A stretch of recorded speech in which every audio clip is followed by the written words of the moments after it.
연일 상승되는 서울 집값 상승 속에 오늘 대통령이 언급한 과대평가된 한국부동산, 일본처럼 언젠가 터진다라고 이야기하였는데 대통령의 말씀 믿어야 할까? 라는 아주 중요고 솔깃한 질문을 던져보려고 합니다. 저에게 직접적으로 물어보시는 질문. 왜 유독 좌파 계열 대통령이 집권하면 부동산이 그렇게 오르는 걸까? 이 질문에 대한 명쾌한 답은 사실 없습니다. 단순히 특정 정치 이념 때문에 부동산이 오른다고 단정하기는 매우 어렵습니다. 하지만 몇 가지 가능성, 그리고 시장의 반응을 토대로 한번 추측해볼 수는 있습니다.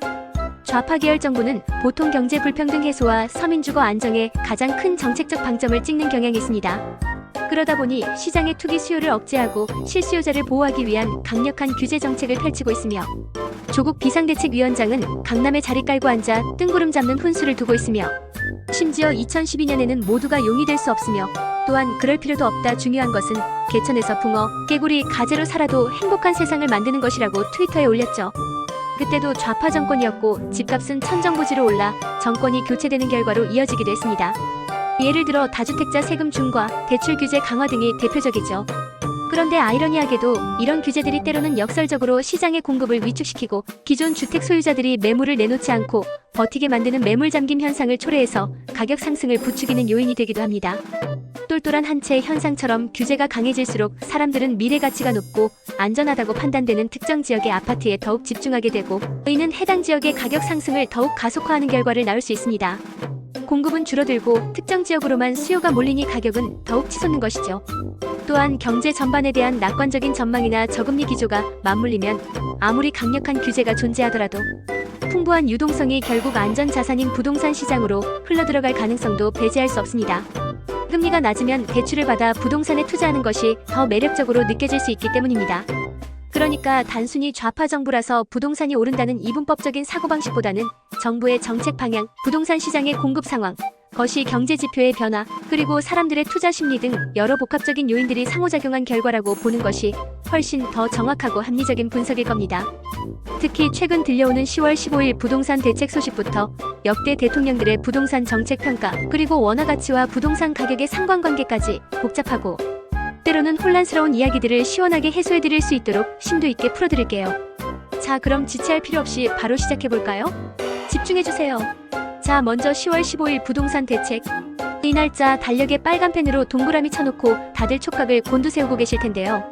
지금 서울을 비롯한 수도권 아파트 시장, 그야말로 과열 그 자체, 펄펄 끓는 용광로와 다름없습니다. 집값이 끊임없이 오르고 전셋값도 덩달아 상승하면서 가을 이사철까지 겹치니 국민들의 피로감이 하늘을 찌르고도 남을 지경이죠. 이러니 정부, 여당, 그리고 대통령실까지 모두 발등에 불이 떨어진 듯 추가 대책을 더 이상 미룰 수 없다는 입장입니다. 마치 시험 기간이 닥쳐서 밤샘 공부를 해야 하는 학생의 심정이랄까요? 이 상황을 어떻게든 타개해야 한다는 절박함이 엿보입니다. 전문가들은 이번 대책이 그야말로 강력한 규제 패키지 형태로 나올 거라고 예상하고 있습니다. 단순한 몇 가지 규제가 아니라 여러 규제가 한 묶음으로 쏟아져 나올 가능성이 크다는 의미죠. 투기과열지구 확대는 이미 기정사실처럼 받아들여지고 있고 대출이나 청약 규제 강화는 물론이고 심지어는 토지거래허가구역 추가 지정까지 검토 중이라고 합니다. 만약 어떤 특정 지역이 규제 지역으로 묶이면 어떻게 되냐고요? 예를 들어 담보인정 비율, 즉 LTV가 기존 70%에서 40%로 뚝 떨어지고 분양권 전매가 제한되며 청약 조건도 비현실적으로 까다로워지고 다주택자에 대한 취득세 및 양도소득세는 더욱 무거워지는 등 강력한 제재가 뒤따르게 됩니다. 생각만 해도 숨이 턱 막히고 가슴이 답답해지지 않나요? 집을 사고 팔기가 하늘의 별 따기보다 어려워지는 상황이 펼쳐질 수 있다는 겁니다. 하지만 여기서 우리는 아주 중요한 전문가들의 시각을 주목할 필요가 있습니다. 이런 강력한 규제 일변도의 정책에 대해 많은 전문가들이 살짝 회의적인 시각을 보내고 있다는 겁니다. 그저 눈 가리고 아웅하는 식의 대책으로는 근본적인 해결이 어렵다는 거죠. 한 전문가는 이런 아주 핵심적인 말을 했습니다. 지금 금리 인하 기대감에 더해서 계절적 이사 수요까지 겹쳐서 아무리 강력한 추가 규제가 나온다고 한들 그 효과는 단기적인 땜질 처방에 불과할 것이다. 라고요. 다시 말해 근본적인 원인을 해결하지 않고서는 서울 집값 잡기란 불가능에 가깝다는 겁니다. 왜냐? 서울 아파트는 오랫동안 만성적인 공급 부족에 시달리고 있는 데다가 최근 들어 다시 고개를 들고 있는 금리 인하 기대감 같은 거시적인 경제 변수들이 집값 상승을 더욱 부추길 거라는 분석이 지배적이기 때문입니다. 수요는 넘쳐나는데 공급은 제한적이고 여기에 돈의 가치까지 떨어질 것 같으니 사람들은 너도 나도 안전자산인 부동산으로 눈을 돌리게 되는 것이죠. 이런 상황에서 일부 전문가들은 지난 9.7 공급 대책도 실효성이 매우 미흡했고 6.27 대출 규제 역시 일시적인 수요 억제에 그쳤다고 날카롭게 지적합니다. 결국 시장에 충분한 매물 공급이라는 근본적인 문제를 해결하지 못하면 아무리 강력한 규제를 들이밀어도 가격 통제는 제한적일 수밖에 없다는 거예요.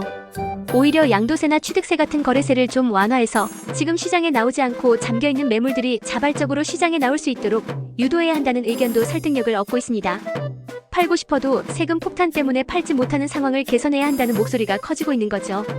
더 나아가 규제를 반복할수록 시장의 불안정만 키우고 의도치 않은 풍선 효과 같은 부작용만 나올 수 있다는 우려도 제기됩니다. 예를 들어 강남 같은 특정 핵심 지역을 강력하게 규제하면 그 풍선 효과로 인해 규제를 덜 받는 비강남권이나 중저가 주택들이 급등하는 현상이 나타날 수 있다는 겁니다. 결국 전체 시장의 안정화에는 실패하고 다른 지역의 집값만 자극하게 되는 악순환이 반복될 수 있다는 지적이죠.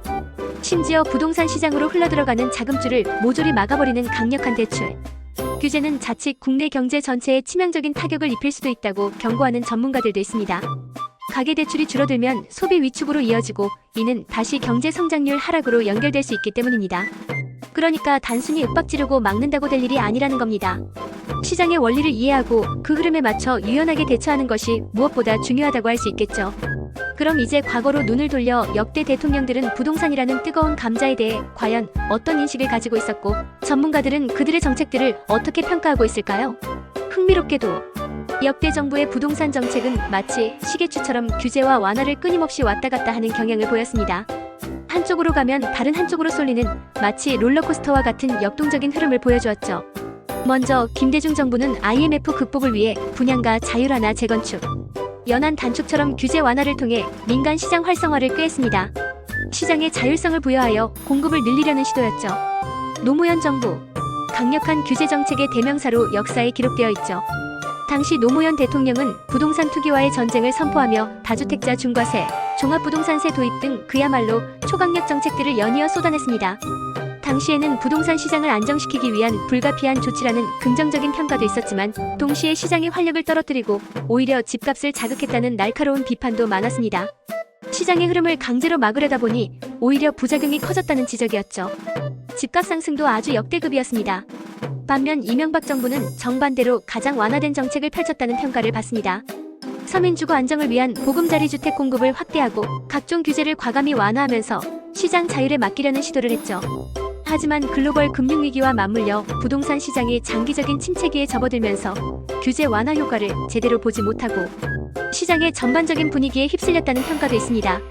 문재인 정부는 2017년 8.2 부동산 대책을 시작으로 정말 규제 일변도에 전방위적인 정책을 펼쳤습니다. 다들 생생하게 기억하시죠? 무려 20번이 넘는 부동산 대책을 쏟아냈고 당시에는 역대 어느 정부보다 강력한 대책이라는 평가를 받을 정도로 규제 강도가 최고조에 달했습니다.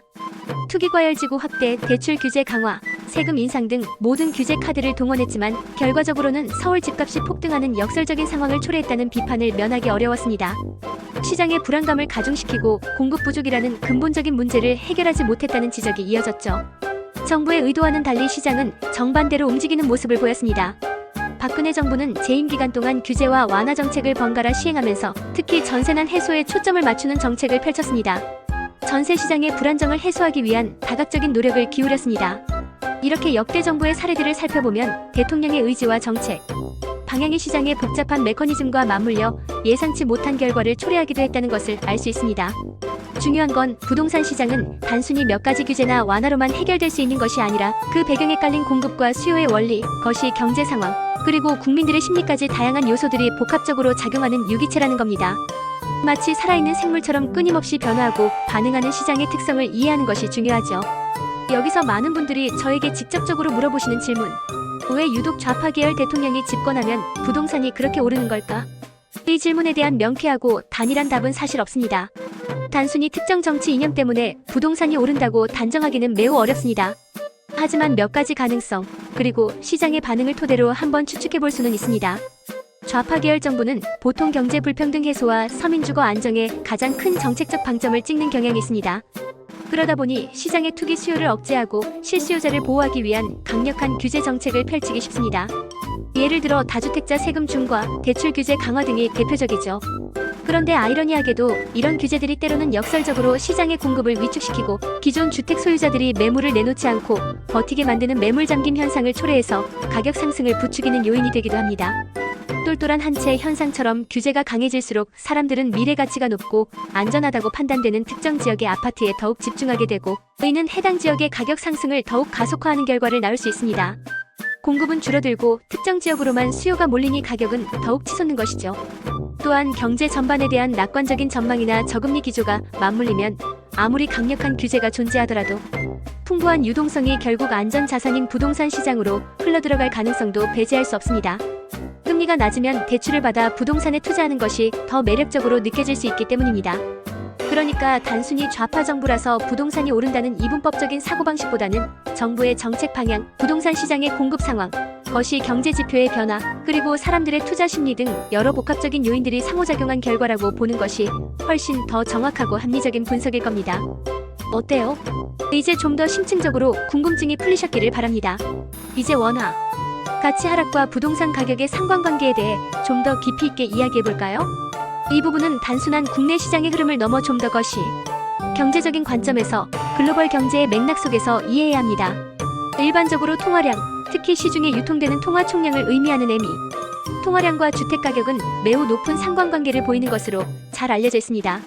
시중에 돈이 많이 풀리면 그만큼 돈의 가치는 상대적으로 떨어지게 되고 사람들은 실물 자산인 부동산에 투자하여 자산 가치를 보존하려 하므로 부동산 가격은 오르는 경향을 보이게 되죠. 하지만 최근 10년간 국내 데이터를 면밀히 분석해보면 EMI, 통화량보다는 중앙은행이 직접 발행하는 본원통화나 당장 현금처럼 쓸 수 있는 통화를 의미하는 EMI, 통화량이 주택가격과 더 높은 상관관계를 보였다는 흥미로운 분석도 있습니다. 이게 무슨 말이냐?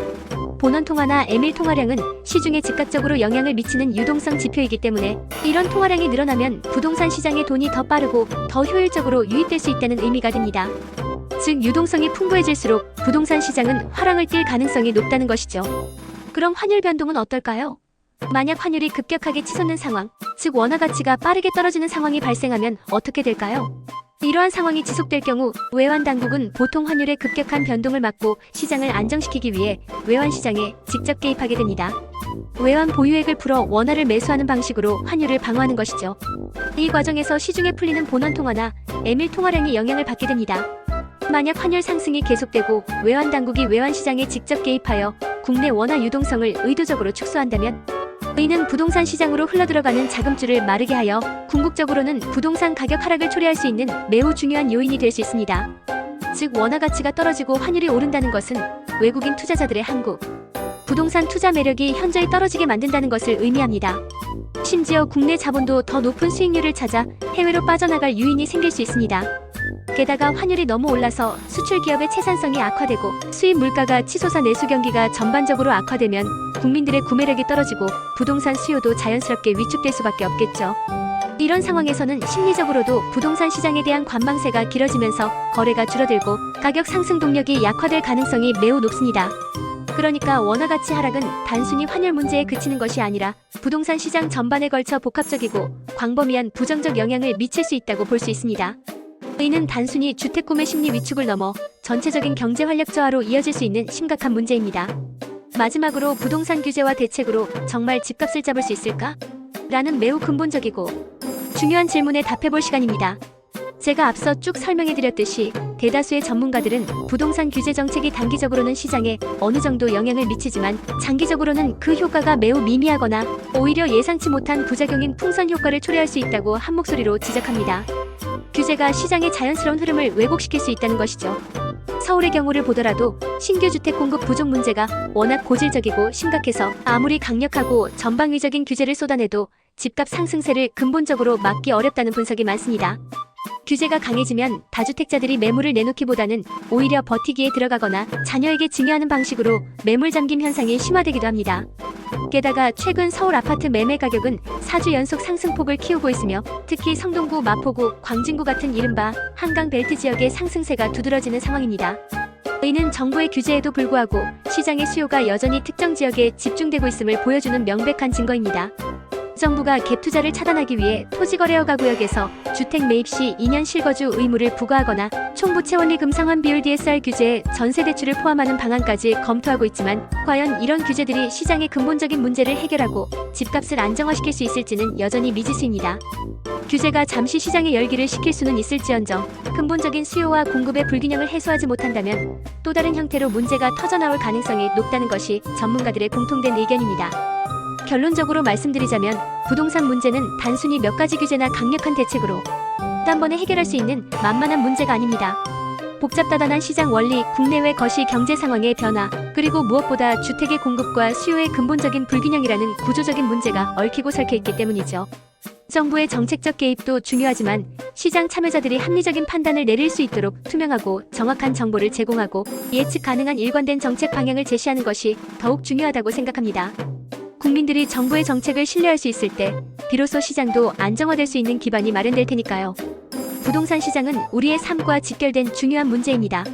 단순히 집을 사고 파는 행위를 넘어 우리의 자산 가치, 노후 준비, 자녀들의 미래까지 영향을 미치죠. 따라서 정부는 신중하고 장기적인 관점에서 시장의 특성을 충분히 이해하고 존중하는 정책을 펼쳐야 할 것입니다. 국민들 역시 언론의 단편적인 정보나 특정 세력의 주장에 휩쓸리지 않고 다양한 정보를 종합적으로 분석하며 현명한 판단을 내리는 것이 중요합니다. 투기적 수요를 억제하는 것은 필요하지만 실수요자들의 내 집 마련의 꿈을 꺾어서는 안 될 것입니다. 투기와 투자의 경계는 모호하지만 그 본질은 분명 다릅니다. 올바른 투자는 시장의 건전한 성장에 기여하지만 투기는 시장을 교란하고 불확실성을 키울 뿐입니다. 여러분, 오늘 이야기는 어떠셨나요? 복잡하기 그지없는 부동산 시장, 조금이나마 더 깊이 있게 이해하고 현명한 의사결정을 내리는 데 도움이 되셨기를 바랍니다. 다음번에도 더 유익하고 재미있으며 여러분의 지적 호기심을 충족시켜드릴 수 있는 이야기로 돌아올게요. 구독과 좋아요, 알림 설정 잊지 마세요. 여러분의 지속적인 관심과 성원이 저에게는 큰 힘이 됩니다. 안녕!